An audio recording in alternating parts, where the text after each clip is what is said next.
साली आधी घरवाली। सिमरन की छोटी बहन विभा माँ के होते हुए भी सिमरन के ही पीछे लगी रहती थी। सिमरन, आ गई हो तो इसे खाना खिला दो। बोल रही है तुम जब तक नहीं खाओगी ये भी नहीं खाएगी। क्या है विभा, तुम खा लिया करो ना, मुझे ऑफिस से आने में देर हो जाती है। और कोई छोटी बच्ची तो हो नहीं तुम जो खाना भी नहीं खाती हो कि दीदी आएगी तो ही खाऊंगी। हाँ हाँ, छोटी बच्ची ही समझ लो। और एक बात, जब आपको पता है कि मैं आपके बिना नहीं खाती हूँ तो रोज रोज क्यों बोलती हो? अरे क्या है ये, दोनों बहनें कम माँ बेटी ज्यादा लगती हो। अरे दीदी की शादी हो जाएगी तब क्या करेगी बोल? जब होगी तब की तब देखेंगे। मैं तो दीदी के साथ ही रहूंगी हमेशा। दोनों की शादी ऐसे घर में कर देंगे जहाँ दो भाई हो। खैर, मामला आया गया हो जाता है। एक दिन सिमरन के पापा जब घर आते हैं, तुम लोगों के लिए अच्छी खबर है। वर्मा जी है ना मेरे दोस्त, उन्होंने सिमरन बेटी के लिए रिश्ता बताया है। बहुत अच्छा लड़का है, सिमरन को भी पसंद कर लिया है और कल वो लोग आ रहे हैं सिमरन को देखने अपने घर। सिद्धांत अपने माता पिता के साथ सिमरन को देखने आता है। उसे सिमरन अच्छी लगती है और शादी तय हो जाती है। सिद्धांत की माँ कहती है, अब तो हम लोग ले जाएंगे जल्द ही अपनी सिमरन को यहाँ से। अरे हाँ हाँ, क्यों नहीं, आपकी ही है अब तो हमारी बेटी। दूर खड़ी विभा सब सुन रही होती है। अब तो दीदी की शादी हो जाएगी, फिर तो वो चली जाएंगी। दीदी के बिना मैं कैसे रहूंगी? कुछ न कुछ तो करना ही होगा जिससे दीदी की शादी ही ना हो। सभी के जाने के बाद क्या शादी के बाद दीदी हम लोगों के साथ नहीं रहेंगी? अरे नहीं तो फिर क्यों रहेगी, शादी हो जाएगी तो अपने घर चली जाएगी ना। तो मैं भी जाऊंगी उनके साथ, मेरा भी सामान पैक कर देना। अरे कैसे बात कर रही हो विभा, दीदी के ससुराल छोटी बहन नहीं जाती। हाँ, कभी कभी जाकर मिलाना और रोज फोन पर भी बात कर लेना, ठीक है? नहीं पापा, आप तो जानते हैं मैं दीदी के बिना खाना भी नहीं खाती, ना ही मुझे उनके बिना नींद आती है। सिमरन बहन की बात सुनकर इमोशनल हो जाती है। अगले दिन से विभा खाना खाना छोड़ देती है। लोगों के लाख समझाने के बाद भी विभा ना खाती है ना ही सोती है। अंत में हार मानकर सिमरन सिद्धांत से मिलती है। सिद्धांत, मेरे मम्मी पापा ने बचपन से ही विभा और मुझे साथ रखा। वो मुझसे बहुत जुड़ी है।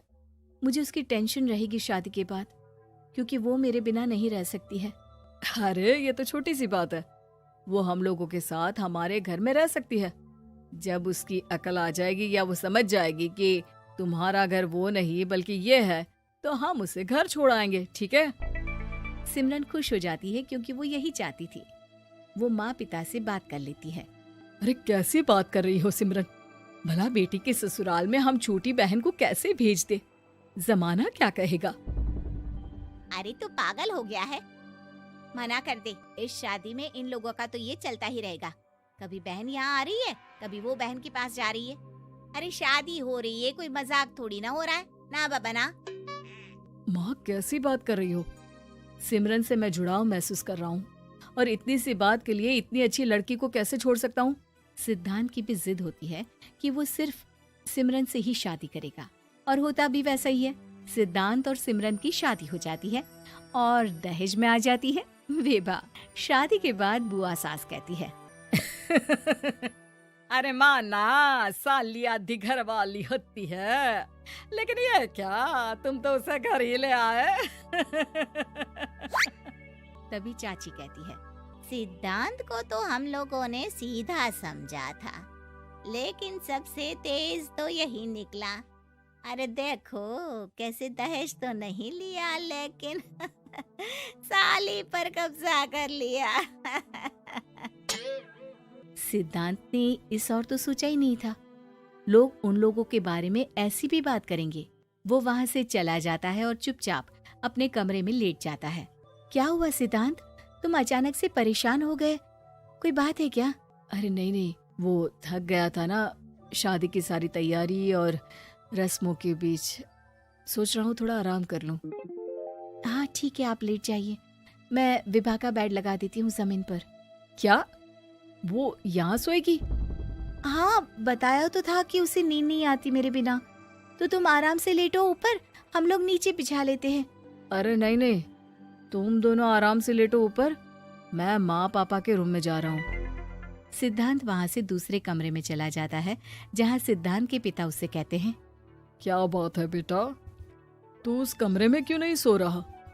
बहू से लड़ाई हो गई है क्या शादी के पहले दिन ही?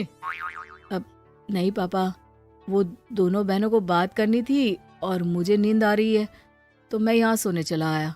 अगले दिन सिद्धांत तैयार होकर ऑफिस जाता है।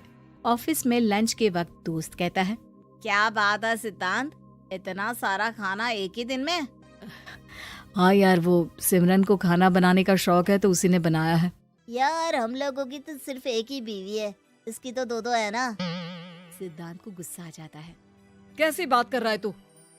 अरे तू तो भाग्यशाली है जो बीवी के साथ साथ साली भी आ गई। अरे साली लोगों की तो आधी घरवाली होती है, तुझे तो पूरी की पूरी मिल गई।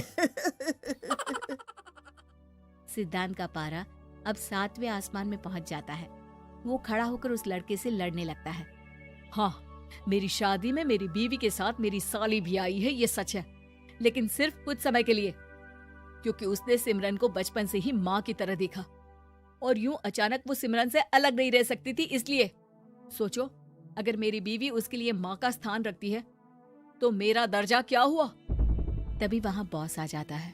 माफ करना सिद्धांत, यहाँ इस मेंटल लेवल के लोग हैं, जरूरी नहीं साली सिर्फ आधी घरवाली ही हो, कभी वो छोटी बहन तो कभी बेटी भी होती है। वेल डन सिद्धांत। सिद्धांत को अब ऑफिस में कोई कुछ नहीं कहता, लेकिन आस पड़ोस का वो तो वही हाल रहता है। सिद्धांत ऑफिस से घर की ओर आ रहा होता है कि रास्ते में उसे अपनी कॉलोनी का दोस्त मिल जाता है। क्या बात है, चेहरे की चमक बता रही है, शादी से बड़ा खुश है तू, क्यों? हाँ यार, अच्छी लड़की और अच्छा परिवार मिलना कहाँ होता है जल्दी आजकल। यार हमें भी दिला देना ऐसा परिवार जहाँ एक के साथ एक फ्री की स्कीम चल रही हो। सिद्धांत को फिर गुस्सा आ जाता है। वो दोस्त को मारने के लिए हाथ उठाता ही है कि वहाँ विभा आ जाती है। अरे जीजू, रहने दीजिए ना, ये लोग नहीं समझेंगे कि इंसानियत क्या होती है। ये सच है कि दीदी से कैसे दूर रहना, ये मुझे पता नहीं था। आपने मुझे दीदी के पास रहने का मौका देकर ये समझने का मौका दिया कि लड़की का असली घर उसका ससुराल होता है। मैं समझ चुकी हूँ, मैं जा रही हूँ जीजू, लेकिन मैं खुश हूँ कि आपने मुझे अपनी छोटी बहन समझा। सभी उन लोगों को देखकर ताली बजाने लगते हैं। विभा अपने घर चली जाती है और सिद्धांत खुशी खुशी सिमरन के साथ रहने लगता है।